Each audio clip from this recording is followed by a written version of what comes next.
para 2 anos, não estava tendo placa alocada para carretera na Aruba.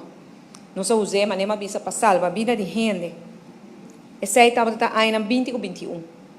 Ou 21 com 22. Né? Ano 2022, que a coisa a começar a vir um pouco mais melhor, ainda nós temos um déficit grande riba nosso presupuesto, nós não podemos alocar ainda fundo para carretera na hora atender com ele.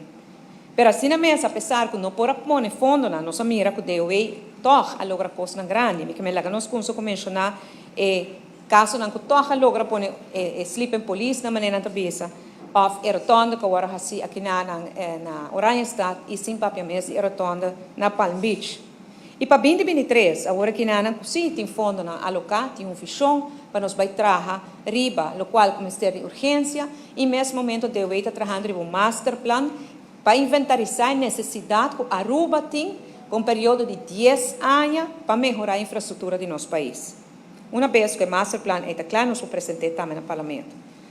E dentro visão aqui dentro quadro aqui na pues nós sim diferente nós sim fundo para carretera né junto com o presupuesto abordo incluir uma lista de uma a mais prioridade essa aqui tal qual e para começar carretera delante high rise hotels projeto lo começou ele tarda assim para quedar claro para sobre esse tempo para ser bom esse é um projeto mais grande que nós temos também agora aqui e maneira que vai indicar a lista de carretera na aqui está dentro do documento na que agora participa adiante.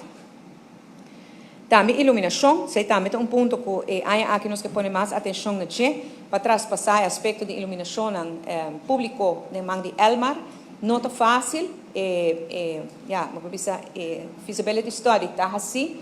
Agora que nós está um pouco pegar o aspecto financeiro, para sobre nota sendo um pouco el mar também carga toda a responsabilidade de gasto que tem o governo, pois nós se chega na palabração na Ribesei.